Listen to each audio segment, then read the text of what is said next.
yet, but we do have more than a quorum, and we are past 2 o'clock. So I think we should probably go ahead and get started. For newer members, which we have quite a few, my name's Jeremy Ratliff. I'm the General Counsel of Kentucky Housing, and I also serve as the Corporate Secretary. And just to go over how this meeting's going to start a little bit, because it's going to be a little bit unusual from our normal process. We have a new chairperson who's been appointed to our board, and that is Mike Denham. Mike is Executive Vice President of Bank of Maysville, and he will be replacing William Summers as the chairman of our board. But Mike has not had the pleasure of swearing his oath to serve on our board yet. And so since our chairperson has not taken the oath at this time, the meeting is going to be opened by our vice chair, Secretary Johnson. She will confirm the quorum and the press notification, and then she's going to turn it over to me as the secretary to have, and I will have the Deputy General Counsel of Kentucky Housing administer the oath to 3 new members. In addition to Chairman Denham, we have 2 other members who have not yet taken the oath. One is Kathy Hinko. Kathy is someone who is not unknown in the housing world in Kentucky. She is the Executive Director of Metropolitan Housing Coalition in Louisville, and has in prior service, she's been the Executive Director of Louisville Metro Housing Authority, correct, Kathy? And has had various roles with them over the years. So we are happy to welcome Kathy to the board. And we also have Dr. Isaac Myers, who actually has not joined us yet, who has not been administered the oath. So hopefully he will be on by the time we do that. If not, then we will maybe take a pause and have him take the oath as well once he jumps on. So with that being said, I will turn it over to Secretary Johnson to open the meeting. Thank you, Jeremy. Thank you very much. With that, I will call this meeting of the Kentucky Housing Corporation December 10th, 2 p.m. meeting to order. And I would like to confirm that we do have a quorum. Yes, ma'am, we do have a quorum, and the press has been notified. Thank you very much. And with that, I will turn it back over to Jeremy Ratliff so that he may swear in our new board members. Jeremy, just before you do that, if I'm going to be sworn in, I want to make sure you know that I am no longer with Metropolitan Housing Coalition. Oh, okay. I wasn't aware of that. Yes, they have a new director. Okay. So I would not want to take an oath and and I was director of the Housing Authority of Jefferson County pre-merger. Okay. Yes. Thanks for that clarification. And do you have a new role that you want to share, or? It's a private advocate, especially with the League of Women Voters. Okay. Thank you. So Katrina Miller. Jeremy, it's Gail. Yes. Today's Kathy Hinko Day. That's the truth. Metropolitan Housing Coalition. Hey, I saw an email about Kathy Hinko Day a couple of weeks ago, but I failed to notice the actual date of that. So let's all celebrate Kathy Hinko Day as well in Louisville. So Katrina Miller, our Deputy General Counsel, is going to administer the oath as a notary public. So she will read the oath. It's the typical Commonwealth of Kentucky oath. There's lots of points in it where we can all have a chuckle. But Katrina will read it off in its entirety. And then if we could have Kathy and Chairman Denham each affirm that every aspect of that oath is true. Once she has read it off, then we will have the oath administered. Thank you. Great. Okay, it's a long one, so I will read the entire thing, and at the end I will ask you if you agree to express your consent.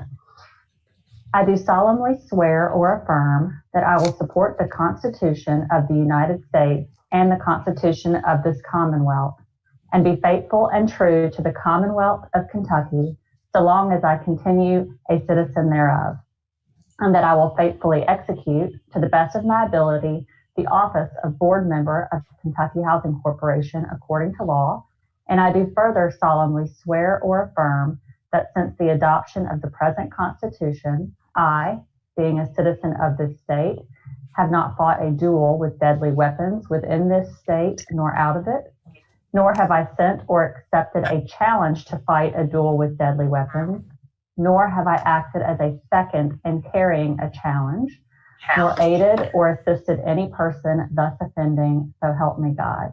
If you agree with those statements, please express your consent. I affirm. I affirm. Great. Welcome to the board. Thank you, Katrina. With that, we can now turn it over to our chair, Mike Denham. Mike, is it possible for you to share your video? Video? Yes, sir. I thought it was up. It's not on my screen. Yeah, let me see. No, I don't see him either. No, I can't see him either. No.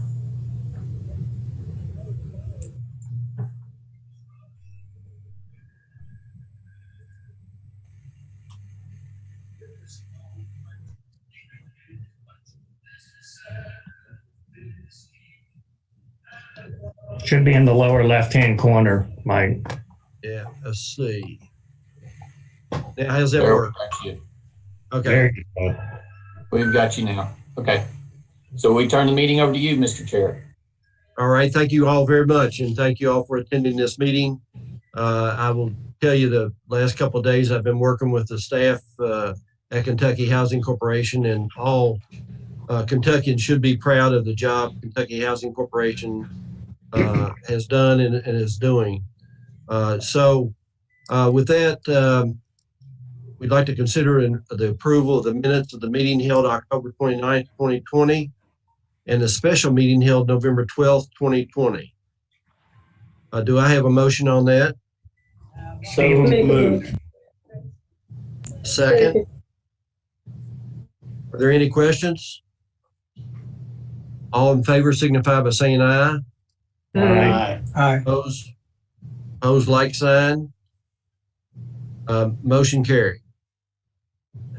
So, Jeremy, I think we go into number 4, the revised final resolution for the New Hope properties. Yes, sir. If I could just remind everyone, since we do have several new members, if you are making a motion or a second, please state your name before doing so we can get it down for the minutes. Okay, so we'll turn this over to Tracy Thurston for discussion of the resolution. Tracy? Thank you, Mr. Chairman. Members of the board, I have 4 separate bond resolutions for your consideration this afternoon. The first one is a revised final resolution for New Hope Properties portfolio that starts on page 9. Jeremy's got it on the screen here.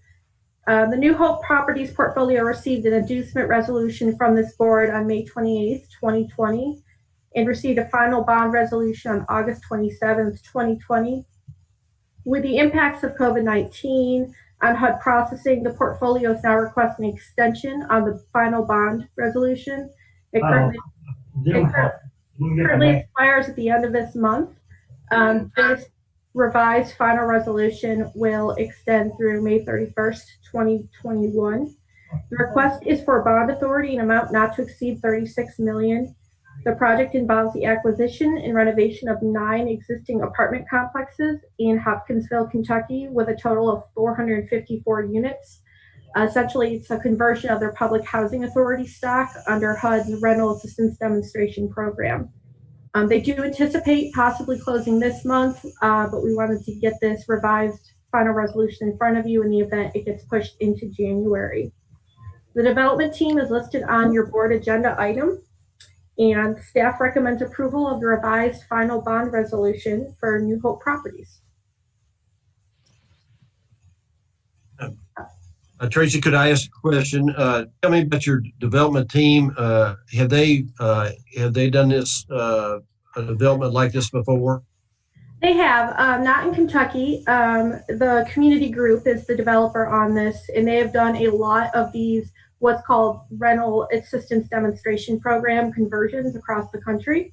HUD has made a real big push to use this tool to essentially address the rehab needs of the public housing stock that's out there. So this group is very familiar with the RAD conversion process, as well as using Texas and bonds to do that type of rehab and that scope of work. So they're new to us, but they've been very, very good to work with throughout this process. So you all feel comfortable with these folks then, right? Yes, sir. Okay. Any of the members have any questions of Tracy? If not, I will entertain a motion to approve this resolution. Beverly, I make a motion. Do I have a second? Holly, I'll second. Okay, so we have a first and a second. Any further questions? Not all in favor signify by saying aye. Aye. Aye. Opposed, like sign. Motion carried. Okay, Tracy, final resolution for Winterwood II. Yes, thank you. This starts on page 19, and this is another revised final resolution. This is for Winterwood II Kentucky portfolio. They received an inducement resolution from this board on May 30th, 2019, and received a final bond resolution on October 31st, 2019. Due to COVID-19 pandemic, the impact on the financial markets, increased construction costs, and now the most recent restructuring of the USDA offices, there's been delays in closing. The portfolio now requests an extension of their final bond resolution. Like the last project, it expires at the end of this month. This would bring them out to May 31st, 2021. The Winterwood II Kentucky portfolio is requesting bonding authority in amount not to exceed $17 million. Involves the acquisition and rehab of 14 existing apartment complexes located at scattered sites throughout Kentucky, totaling 364 units. They do anticipate closing within the January-February time period. The development team is listed on the screen there, and staff recommends approval of the revised final bond resolution for Winterwood II Kentucky portfolio. So moved. Okay, we have a motion. Do I have a second? Holly, I'll second. Okay. So we have a first and a second. Any members have any questions? If not, those in favor signify by saying aye. Aye. Aye. Opposed, like sign. Motion carried. Was that an aye? Did somebody vote aye or in opposition? No. Okay. All right. So the motion carries. So Tracy, we need a final resolution for the 330 Newtown Apartments. So you want to tell us about that, please? Yes, sir. This is the final resolution for 330 Newtown Apartments. The 330 Newtown Apartments was granted an inducement resolution on October 29th of 2020 for a bond authority in amount not to exceed $25 billion. It involves the new construction of 208 units serving families at or below 60% AMI, and it's located on Newtown Pike in Lexington, Kentucky. They do anticipate a closing around January, February this year. The development team is listed on the screen there. And staff does recommend approval of the final resolution of the issuance of bonds for the 330 Newtown Apartments project. Does anyone have any questions of Tracy?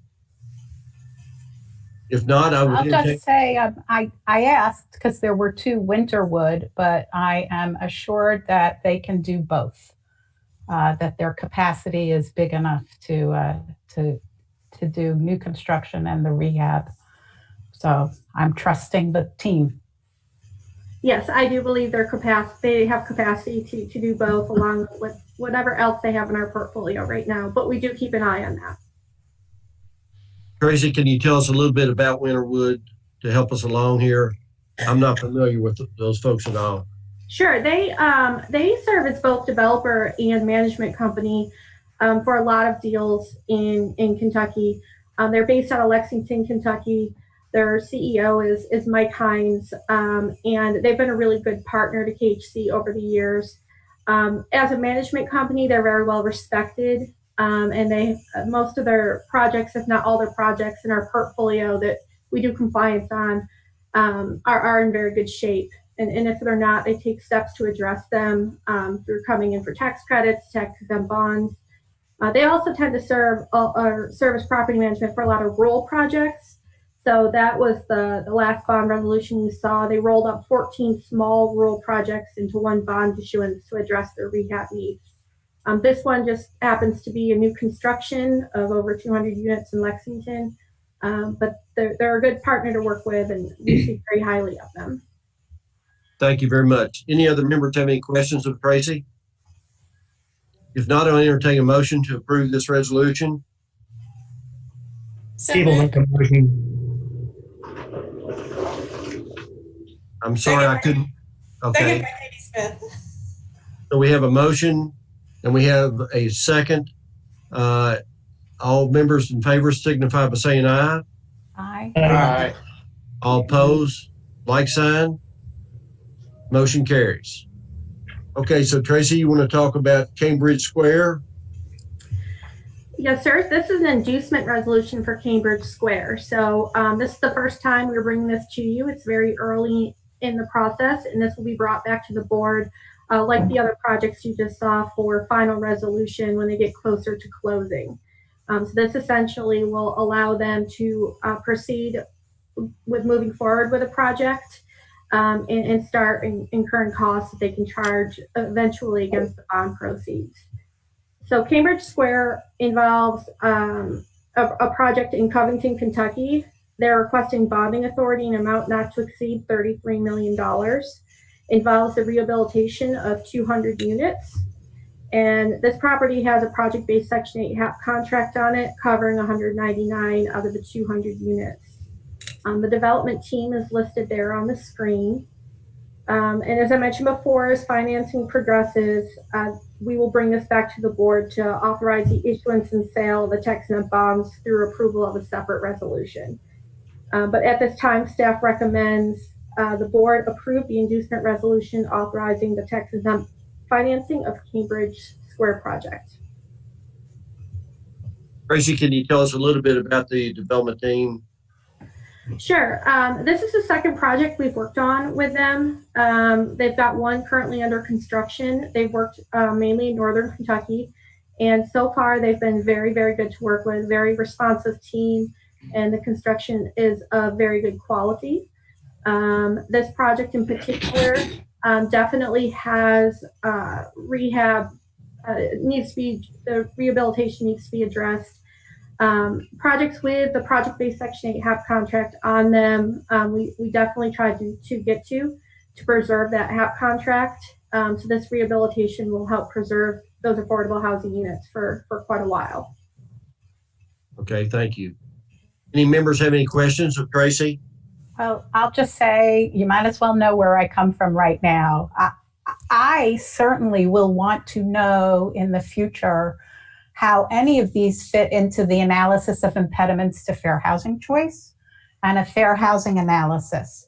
And I understand there are many tools, and some tools will work better in certain parts of the state. So I'm not saying anything except none of these are in Jefferson County, where 42% of the state's African Americans live, who have a 64% rental rate, or conversely, only a 36% ownership rate compared to the 70% ownership rate for whites, and have a median income that is half that of Jefferson County. So, like I said, tools work in different parts, but I am always going to be looking to see that KHC is actually talking about how it fits into the AI and talking about racial and disability and female head of household and ethnic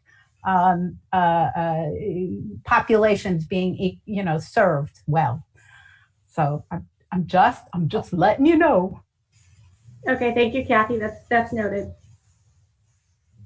Tracy, you want to address that further or in any way? Well, I think you'll see over the course of, the next year or so, and we could even look back, the majority of these bond issuances actually have been in Jefferson County, and I can share that information with you separately, Kathy. These bond deals work very well in more urban areas. They need to have scale in order to work financially. They're very complex, very costly transactions. So anything that has 100+ units generally works well with these deals, which is why you see so many units in these bond resolutions. So we have done quite a bit. Most of our bond work has been in Louisville, but I can definitely share some more information with you on that and how it works with the AI. Yeah, and that's why I'm just letting you know, and that I think if you have a HUD certified document of the analysis of impediments in a plan, then everything we do, there should be some statement about how it fits into that plan. And one or two sentences, not a lot. And when folks apply for tax credits for our program, when they do apply, they do have to notate how it addresses the analysis of impediments when they actually submit the application as well. But we can get into those details separately if you'd like to. Okay. Thank you, Gracie. Thank you, Kathy. And likewise, I'm a real stickler about making sure the rural areas certainly get their fair share. And those are things that we need to be conscious of the road. So are any other members have any questions? If not, I'll accept a motion to approve the inducement resolution for Cambridge Square. Move to Gail Lively. Okay, do I have a second? Holly, I'll second good. Okay, we have a motion made and seconded. All in favor signify by saying aye. Aye. Aye. Aye. Opposed, like sign. Motion carries. Thank you so much. Thank you, Tracy. Nice work. And up next is the presentation of the Kentucky Housing Corporation Financial Update as of September 30th with Jim Statler. Jim?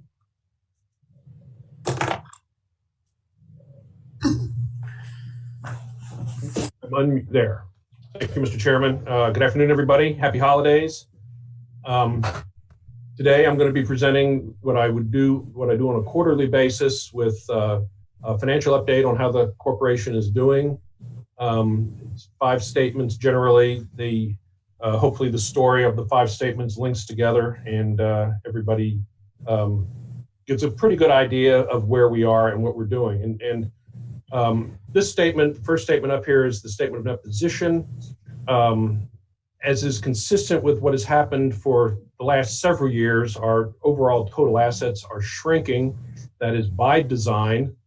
We are replacing on-balance sheet assets with off-balance sheet assets. And so this is not a surprise to see shrinking assets, and it's not a cause for concern. When I started here 9 years ago, I believe that $851,000 total asset number was in excess of close to $2 billion. And so with the drop in assets, there's been a drop in the revenue bonds.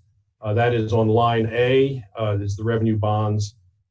They were north of $1.5 billion 9 years ago. They're down now to just over quarter billion now, and on their way to getting paid off in the next few years. We can go into some of the rationale for what's behind all this. When I get down to the bottom of the schedule, we'll discuss a little bit more about it. The other line B, which is an increase in other liabilities, we carry a lot of escrow balances on our books because we have a large servicing portfolio of single-family mortgages.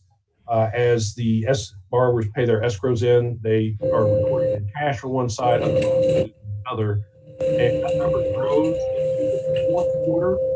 Then we pay all the property taxes statewide, and that number drops quite a bit. So it builds up, and you'll see that as we, see quarter by quarter, those numbers increasing from quarter to quarter, and then by the fourth quarter, calendar quarter, that number has been depleted. If you go down to line C, and that's what I was alluding to, the off-balance sheet asset, we have a lot of loans that we service, and they're not on the balance sheet because they are in Ginnie Mae pools or being serviced for Fannie Mae. And when we get to the income statement, we'll see why we do some of this. But we have a large off-balance sheet asset that generates a lot of fee income and servicing fee income. And so at the end of September, that asset was $2.45 billion. And the critical piece of that is not just it's not necessarily its size, but also what we're making on it. And we would like to see that number go up from quarter to quarter. And we do have a favorable move this month on line D. The weighted average net servicing fee increased from 32.7 basis points to 32.9 basis points. And so we have a $2.5 billion servicing portfolio that we're making 32.9 basis points on. That is driving a lot of revenue through the organization.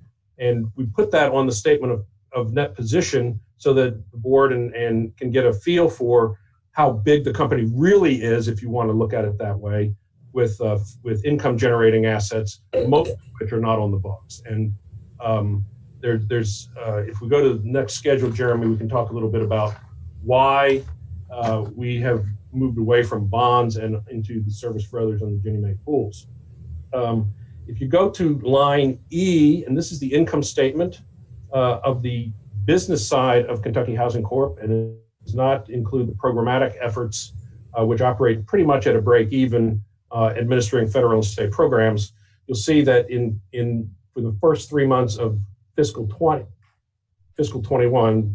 the September 30th, 2020 column, that our change in net position, which is the same as net income, is $16.47 million. That compares to $10 million for the same quarter last year, for a $6.5 million increase year to year. If you go up to line G, you can see where that increase came from. And that comes from gains on sale of loans on the loans that we originate. And so we don't get those gains if we finance them with bonds. We get a little bit higher service fee, but we don't get a high enough extra service fee to outpace the incredible gains that we're having selling the loans into the secondary market. I've got numbers through the end of December. The number is close to $19 million through December. That compares with $22 million for the whole year last year. So we're getting unbelievable prices for our loans. The capital markets love Kentucky loans, and they're willing to pay quite a big premium to get them. And this is the same story that, for the directors or board members who've been on for the last year and a half, that has been a trend, and that trend is staying. And so we're taking cash today by selling the loans for these gains, as opposed to putting them on the books and taking cash over the next 30 years as those loans pay off or make their payment. So analysis that we've run here says the present value of selling them for cash today is superior to deferring the income over time and putting the loans on the books. And so the decision based on present value of those cash flows says we're going to continue to do loans into the secondary market. It's been extremely profitable the last several years. It generates cash into the operating side of the corporation instead of the bond trust or the indenture, which is restricted for other purposes and not able to be used for operations. The other big change or Can I ask a question? So, I'll gladly pay you Tuesday for a hamburger today. So we take present value, and it's in excess of what you think over 30 years. But on the other hand, with those other things, you actually have income every year for 30 years. So do we need to put aside some of this as, to say, give the spread of 30 years in the future? When we went to the secondary market approach, we did set quite a bit aside. The rest of the company operated at a deficit, and it needed more income than it needs now because we have other sources of income. One of those sources is fees generated on Jeremy's side and Tracy's part of the company, where we are doing a lot more multifamily lending and using the bond cap that we were using prior for single family lending. We're redeploying that bond cap and able to generate income and actually more units through the multifamily side. And so there is a balance. There's absolutely a balance. When I say that we have shifted all the income to the gain on sales, that's not entirely accurate because we're generating 32 basis points on the $2.5 or $2.8 billion or $2.5 billion that's sitting off balance sheet. And so we haven't relinquished all of the revenue from a long-term asset or income-generating asset. It's just shown in different places. And so we are extremely cognizant of the fact that we are potentially cashing out, if you will, and your wimpy comparison was right on. And but it's my belief that generating the cash, taking the cash now is for now the best execution. And from a present value standpoint, definitely the best execution. So if by setting some aside, rainy day fund, if you will, we watch that. We watch that very closely to make sure that we have the ability to sustain our operations. Should, say secondary market doesn't work for several years, we haven't depleted our bond. We've depleted our bond asset, but we haven't depleted our earning asset on and off the balance sheet. So I think we're in pretty good shape. And I won't bother you again. I'm assuming there'll be an orientation where I get to ask all my questions, Jim. Absolutely. And ask them here. I'm fine with that. The line F, G&A, you can see that there's quite a decrease in the G&A expense from $7.2 billion last year to $5.8 million this year. That is almost all how we have to account for our pension. And so there's a lot of income statement in and outs that's associated with the pension. It's not cash, it's books, it's what we have to do. And it's so generally our G&A expense is running about the same pace from a cash standpoint and budget standpoint as it was in prior years. So, but that number it bounces around quite a bit and has to get explained. So generally though, if you look at our net position, and that's an unlettered line of $381 million, we are financially sound. We have plenty of liquidity at our disposal, and we're cooking right along. So if you go to the next schedule, which is Jim, could I interrupt and ask you? I want to go back to Kathy's point just a minute, and you just talked about liquidity. We're seeing liquidity erode in the marketplace right now. Is the same thing happening to you? And is that one of the reasons you're selling these loans? And the other thing is the falling interest rates. Has that helped you make these loans more profitable?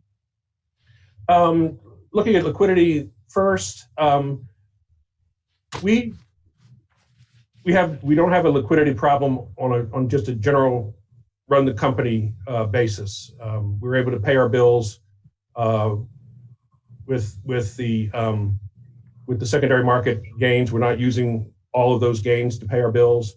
And as you and as we talked yesterday, and some of the board was privy to this conversation earlier in the year when the pandemic really got fueled, that there are certain things that happen to loan servicing portfolios when delinquencies rise, and because of the forbearance programs that are out there, we're not getting all the payments that we're accustomed to getting on these loans, whether they're on the balance sheet or off balance sheet.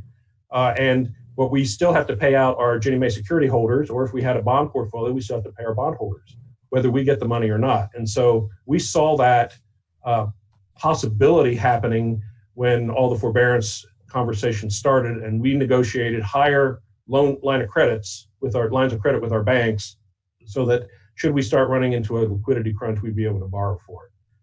That liquidity, we used worst case that was being talked about back in March of 25% of the loans not making payments. So we calculated what would the liquidity drain on $25 million or 25% of our portfolio not making payments, said how much is that going to cost? We said we need about $25 million. And so we upped our lines of credit by $25 million. And so that has not materialized.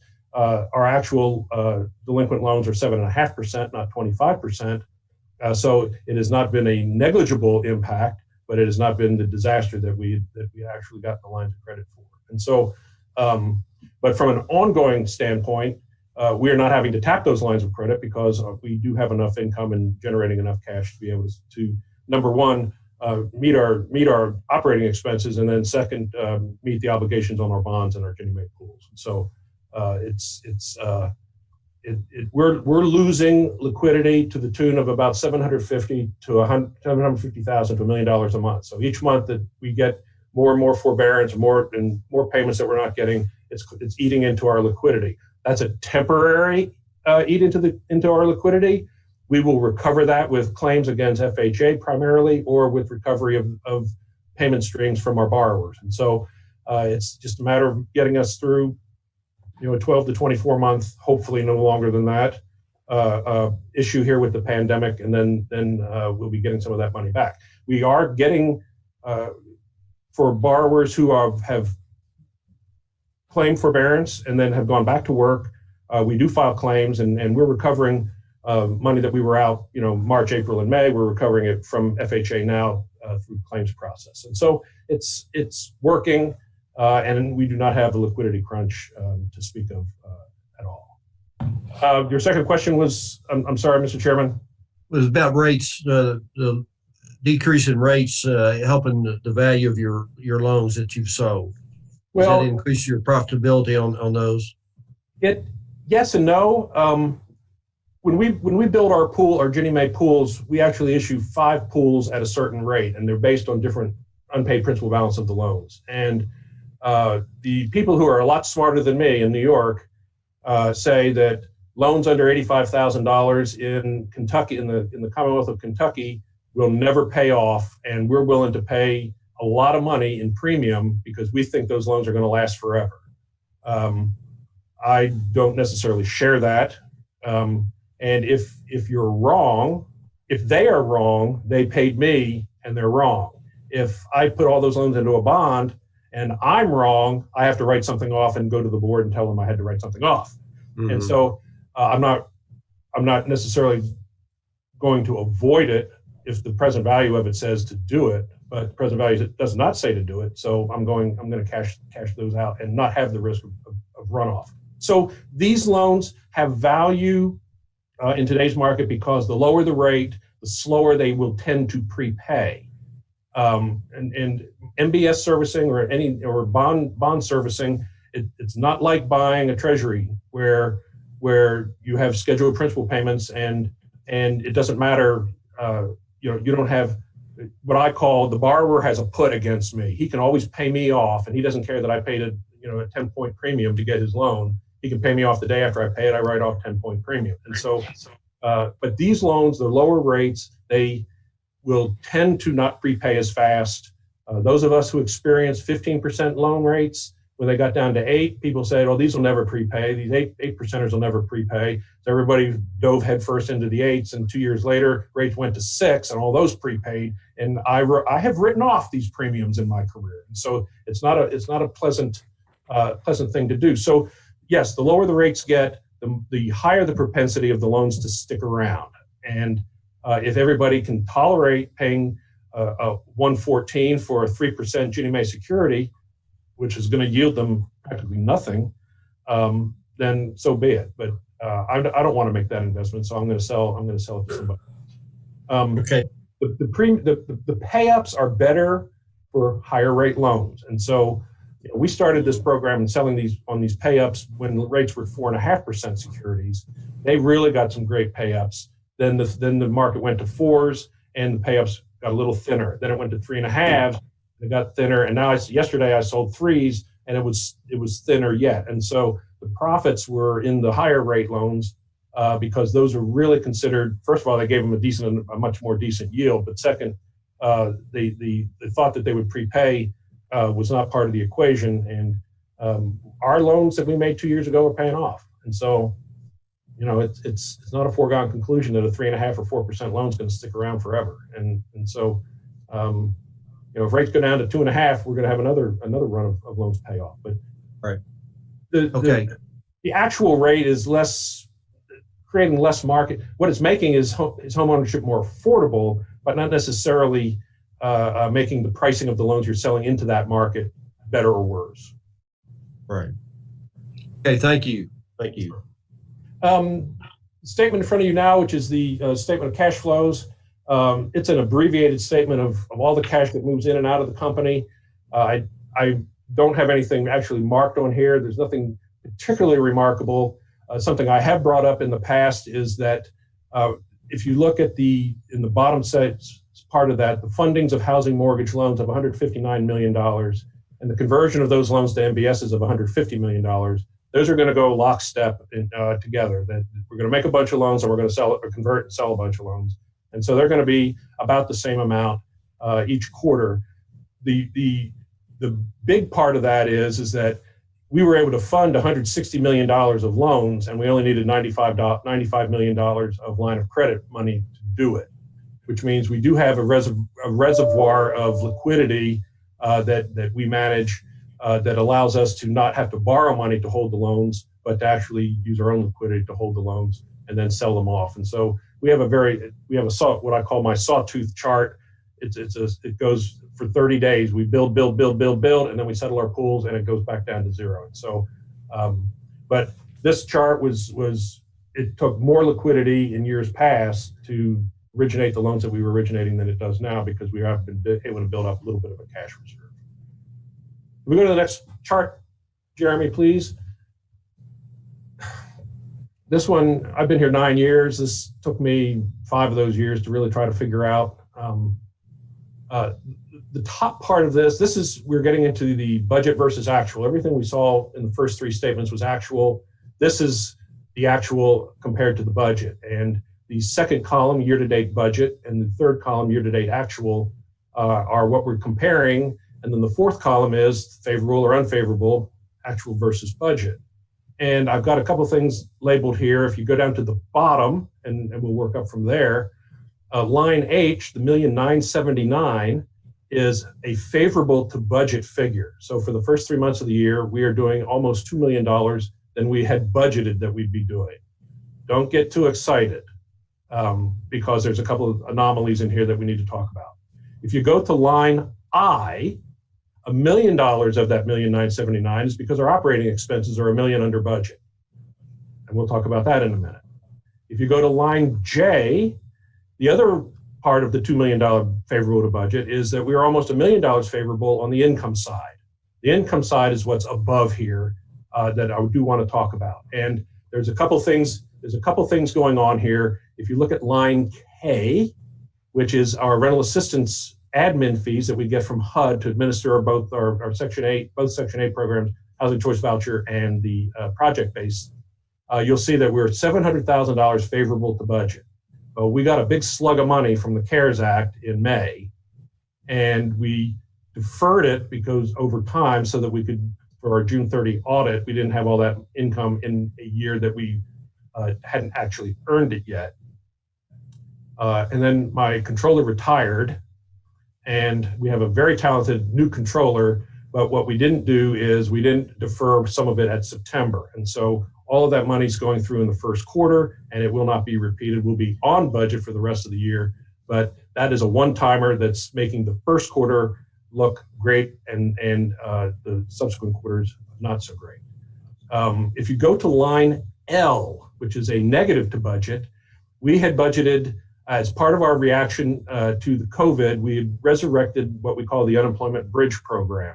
And that is where we assist using Treasury dollars, not HUD dollars, but Treasury dollars to make mortgage payments for folks that are adversely affected by whatever's going on, in this case, the pandemic.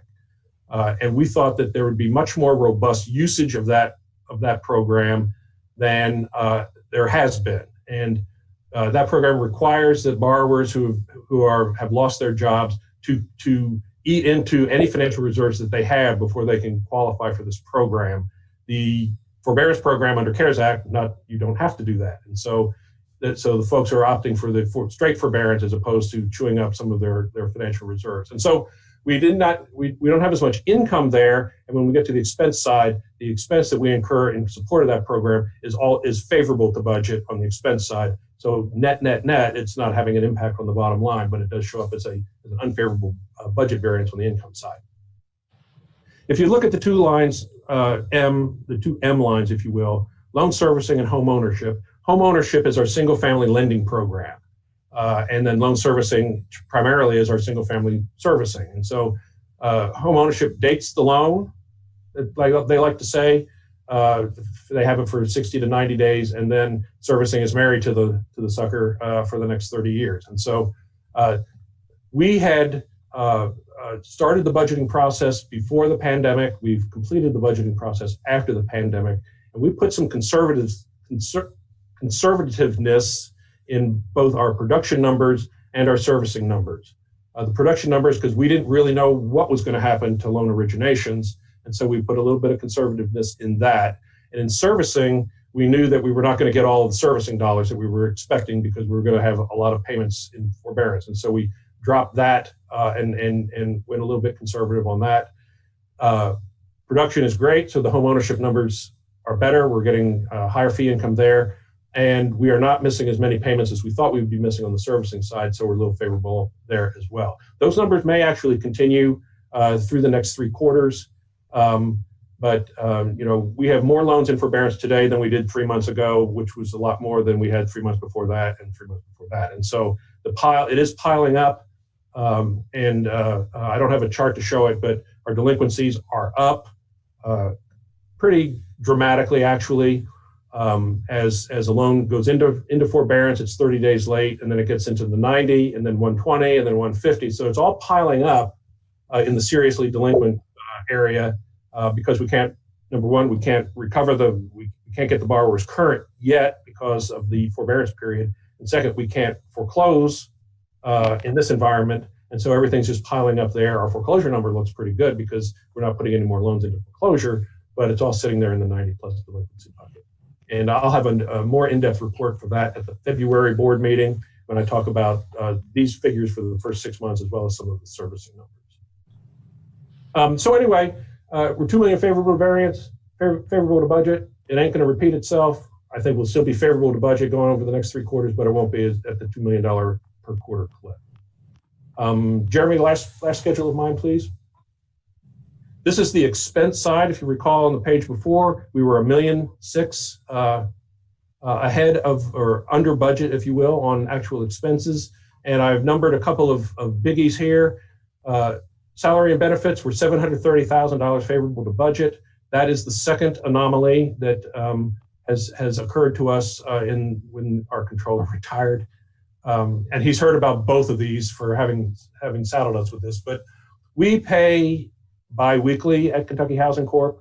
And at the end of June, we owed our employees 12 days of pay from June, and we accrued it.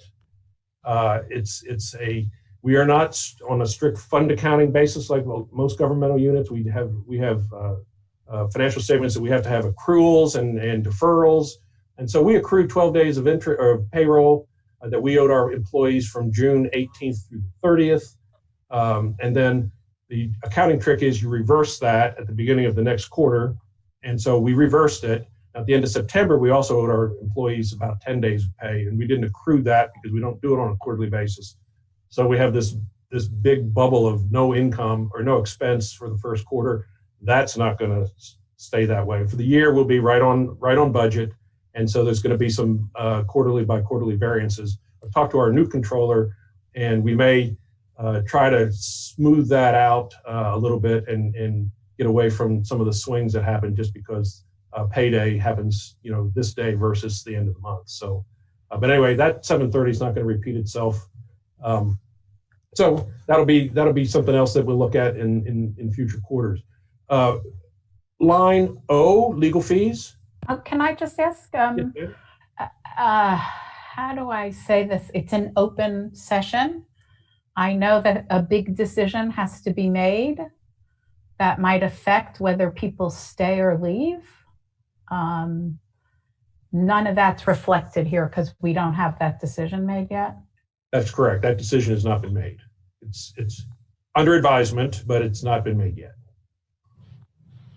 And your concern is shared, I can assure you, by management. So, but that's not in there. That's correct. Line O, legal fees. The major expense of the unemployment bridge program is attorney's fees. And so we budgeted a lot more activity. We budgeted more admin. We didn't get it on the page before this. We're not incurring the expenses, and that's showing up here as a favorable variance on legal fees. And so it makes sense. And so it's not, we lost the fee income, but we are still incurring the expenses. They match up pretty clearly. And the biggest one's going to show up in legal fees, and that's where it did show up. There's another negative. There is a negative number called liquidation shortfall. That's kind of an odd name for an account. It is something, it's a phenomenon of Ginnie Mae pool or any, excuse me? Line P it's a phenomenon of MBS servicing, which is what Ginnie Mae servicing is. And that is unfavorable to budget because our payoffs are through the roof. And when a loan pays off, it creates a shortfall amount just by the way the servicing works. It's considered as a future expense of servicing Ginnie Mae's. It's in the formula of net present value and all that other rot. So it's not a surprise per se, but the timing of it is such that we have really gotten slammed by prepayments. And so that shows up there. That is eroding that asset base that is earning the off-balance sheet asset. It's not so great that it's of any great concern, but we are shrinking just a little bit, and this is one of the expenses that we have to record that shrink. You know, what's our runoff percentage? And by the way, I'm supposed to now jab you harder because William's no longer here. So just to let you know. Thank you, sir. I appreciate that. Hang on. I gotta get my payoff information here. That's okay. You can send it to me later unless anybody else. It's right here. Through September, our annualized prepayment rate is 15 to 16%. So that's not bad. That's if you're a PSA animal, it's about 2.5 or 250 PSA. It's faster than if you look a year ago, it was at 9 and 10%, and so it's really running quite quickly. Go ahead. I'm sorry. It's running off quite quickly, and as we've had this conversation with Winston, and I've had it with my fellow deputies. I'm a private sector servicer, and the worst thing that can happen to a private sector servicer is the servicing runs off, because that's where the bread and butter is, and it's awful because private sector pays for that income stream. We don't here, but the private sector does. So the worst thing that can happen to them is the loans run off and prepay. At our organization, our mission is to get people into the home ownership area by making loans available to first-time home buyers that can't get them in the private sector per se. And when those pay off, that is a success story for us. We've got somebody into the home ownership world. They are of such means now that they can refi and get a cheaper mortgage, or they can sell their home at a profit and move up into another home. And so long as the prepayments are what I call voluntary prepayments, they're doing it because they're moving up and not involuntary, which is a foreclosure, then I'm happy. And am I happy I'm losing future revenue stream? Not so much, but am I happy because we're fulfilling the mission that we exist for? I'm ecstatic. And so it's a lot of work, it's a lot of peddling, and we're not making any great progress. For every loan that pays off, we're replacing it. But it means it's working. It means the mission is working. And so for somebody that's had it ingrained in his head for 30 years that it's not good to have payoffs, I can honestly say that payoffs here are good things. And so I'm going to take a little issue with that. Like 13 years ago, those payoffs were into horrible predatory lending that resulted in, on the new loan, people losing their homes. So it's not always people going into better and lower interest mortgages when they prepay. Well, and I want to ask the question back to Jim again, or this might not be fair for Jim, but are we capturing the data on the pre-payoff? So, and the reason why? Because I do agree 1,000% with Jim on that our mission is to get them in a better spot. So that's what we want to do. But I'm just curious if we close the loop to have that interview with the customer when they move away from KHC. We don't. We do not try to recapture the payoffs because if we don't exist to compete with the private sector, and so if they're able to voluntarily pay off, they're making a decision that to go elsewhere because they can, and if they're going elsewhere because they can, then our job is done. That's my opinion from why we exist and that. And so, no, we do not interview them to see what happened to them. We don't actually, we're not involved with the refi or the payoff.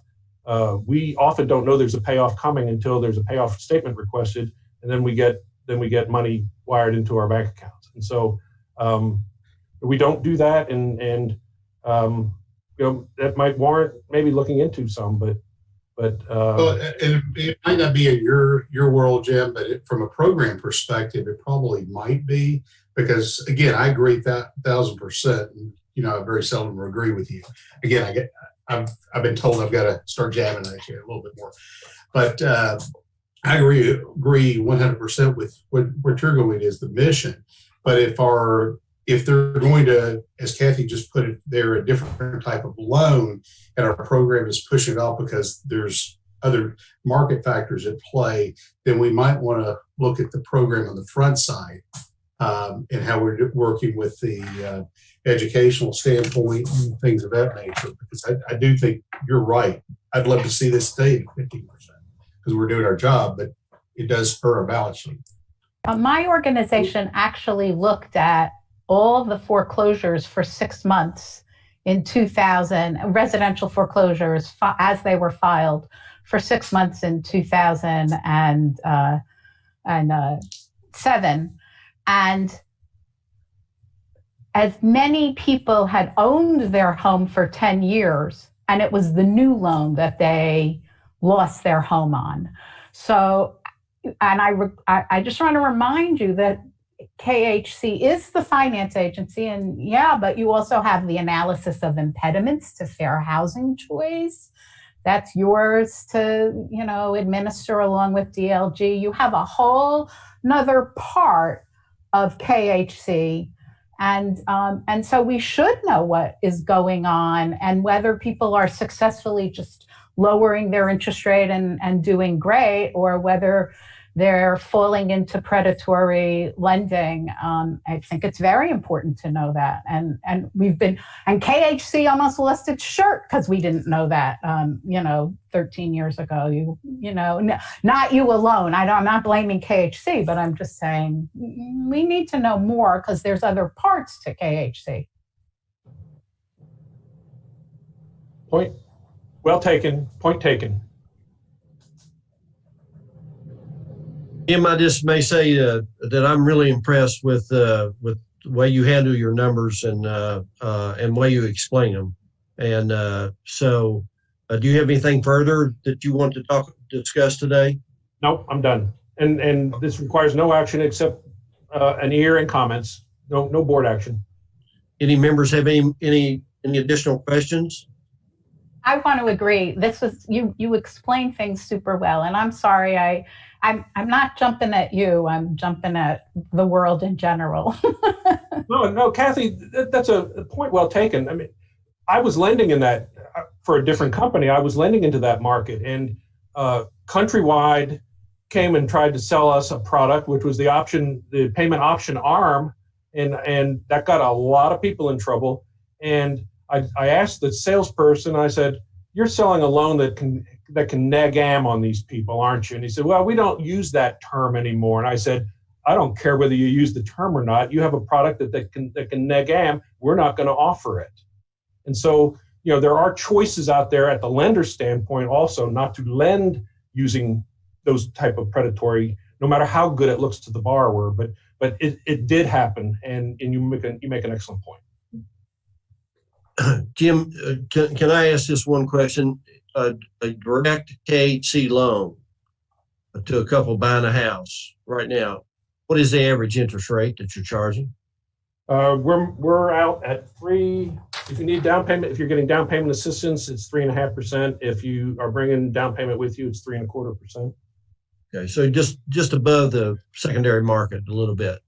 Yeah, it's we now our originators are not permitted to charge points to the borrower. Right. Okay, and so the cost of the transaction is a little bit less, and then almost all of our business comes through with down payment assistance now. And so it's not in the old days, it was a rate issue because borrowers were able to accumulate some down payment, and that's not the case with a lot of borrowers now. And so they can make the monthly payment, they just can't get their foot in the door. And so we do lend them the down payment assistance. Have you seen an increase in applications or a decrease this fall? We're running a little bit behind last year, but we had a very, very aggressive Fannie Mae product last year that we were doing. I think we were doing, we did 300 million.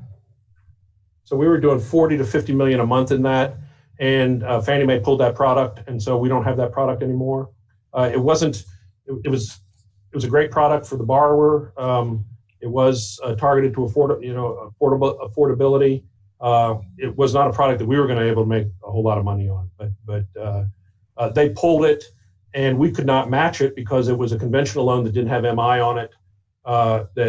We sold it to Fannie at their credit risk instead of retaining the credit risk ourselves. We could have done it with credit risk to ourselves, but we sold it to them. So we got a small servicing fee, and it was a great product for getting folks into houses. But not particularly, not one that we're going to chase if we don't have Fannie Mae's pockets behind it. Okay, thank you. Any other members have any questions for Jim? If not, we'll move right along to Jeremy. And Jeremy, you have an update to the signatory authority. Yes, sir. Thank you, Mr. Chairman. We just updated this in October at our meeting because we had a new executive director come on board, but this is the resolution that authorizes various people in positions to sign things on behalf of KHC so we can conduct our business. The board delegates authority down to the executive team so that we can carry on the day-to-day affairs of the corporation. Since we have a new chairman coming on board, we need to update it because our current signatory authority shows William Summers as the chair. So we need to get this updated to show Mike Denham as our chair. And so that is our what we bring before you today. Staff does recommend approval of this resolution. And that is the only change to it from what was done in October. Okay. Do we have a motion to that effect? So moved by Katie Smith. Beverly, second. Okay, thank you. We have a first and a second. All in favor signify by saying aye. Aye. Opposed, like sign. Motion carries. Okay, Jeremy, you want to talk about the board of directors' regular meeting schedule for the next year?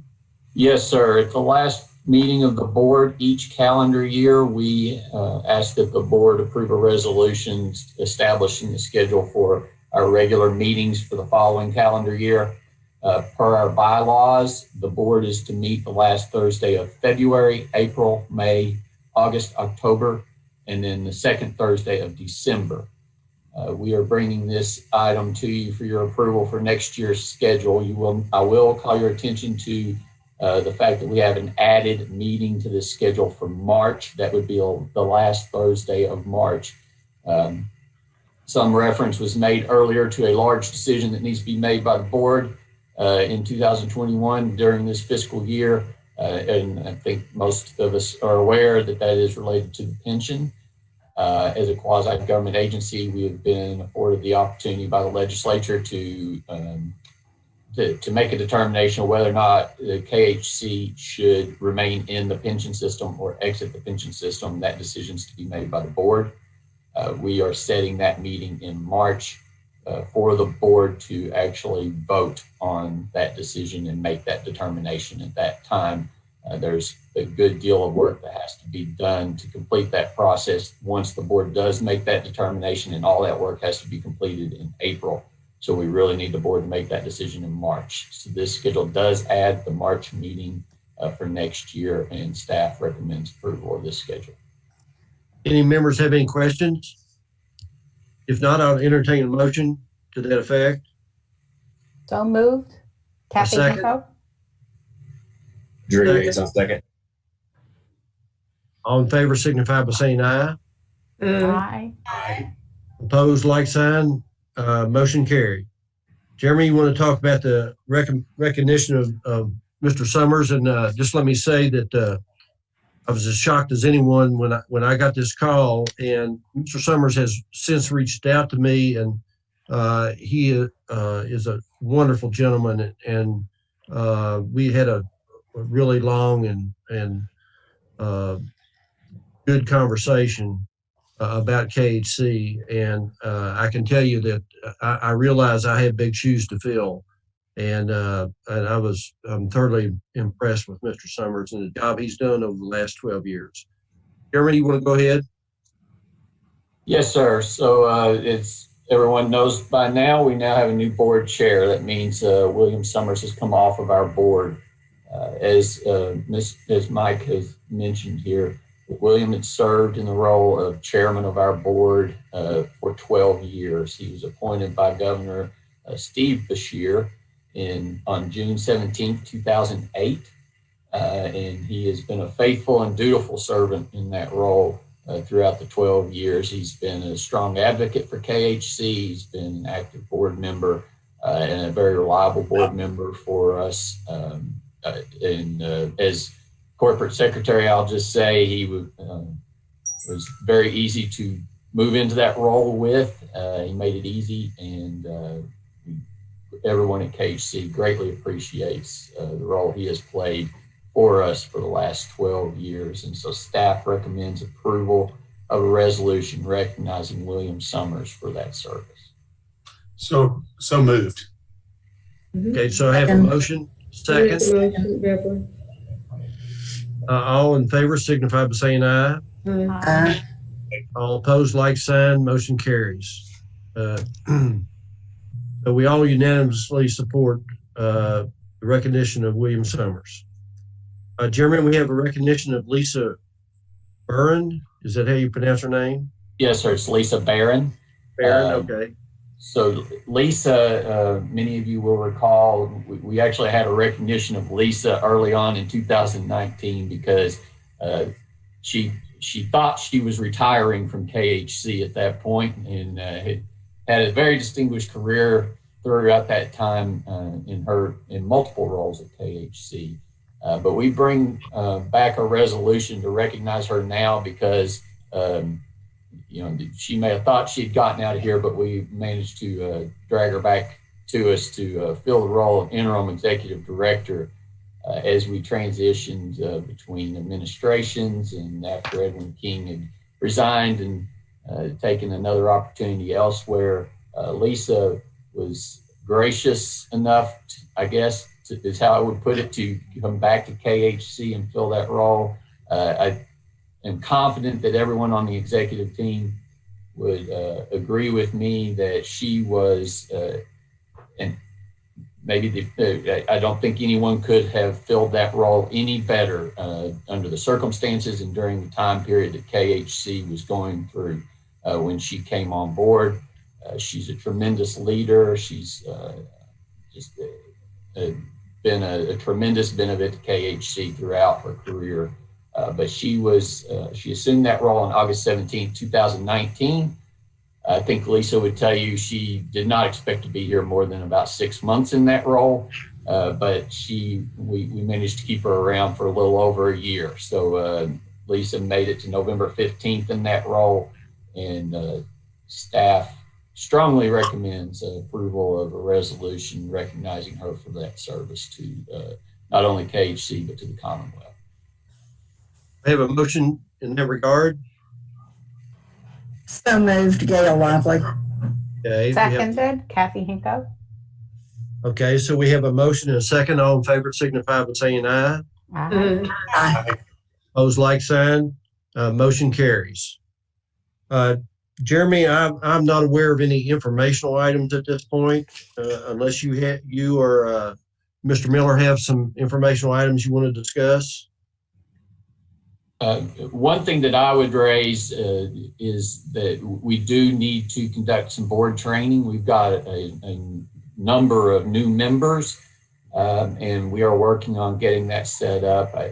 We're tentatively looking at January 14th to conduct that. So maybe you can pencil that in on your calendar. We will obviously poll and check with all of you to see if we can make that date work out. But I have reached out to Executive Branch Ethics to conduct some training during that session, and she seems to be available to do so on that date. So just if you could pencil that down, keep in mind that during January we will be doing that at some point, and we will be getting in contact with you to verify everyone's schedules and availability for that. And that's all I would have. Okay. Jeremy, Mr. Chairman, this is Winston Miller. If, sure, go ahead. I was just going to call on you, Mr. Miller. Go right ahead. Thank you very much. As you all might imagine, I've been fairly busy since November the 16th, when I assumed the position of Executive Director of Kentucky Housing Corporation. Thank you all for that vote of confidence. All of the leadership and the staff at Kentucky Housing have been extremely supportive and cooperative in getting me up to speed. As you may imagine, I still have a way to go, but it's going smoothly, and I really do appreciate the support of the staff and the leadership. I also want to express my appreciation to Lisa and to Chairman Summers for their assistance in this process. Lisa has gone out of her way to be cooperative in every possible way that she could be, to ensuring that I'm familiar with the issues that she was familiar with upon her departure. And I just want to say that I look forward to working with the board members, some of which I've gotten to know. Others, it's been a year where we've been social distancing, so getting to really to know each other has not been easy. And I'm, of course, looking forward to that improving into the next year. And finally, I just want to wish everybody a happy holidays, and we will see some of you in some of the pension meetings that are yet to be scheduled in January, those that are serving on that committee. And then we'll be seeing the others at the orientation training that choose to participate in that in January as well. And then I think we'll be into a board meeting in February. So thank you very much. Thank you, Mr. Miller. We appreciate your effort and your hard work. And I appreciate you working with me over the last few days. Are there any other questions or any information items that the board or staff want to bring up at this point? Okay, if not, then just let me say how impressed I am with the staff of KHC and how much they've helped me over the last few days, and I really appreciate that. I want to offer all of you all a wonderful holiday season, and especially stay safe. So with that, I'll take a motion to adjourn. I make a motion, Beverly. Okay, second? I'll second, Holly. Okay, and all in favor? Thank you. Thank you all so very much. We're staying adjourned.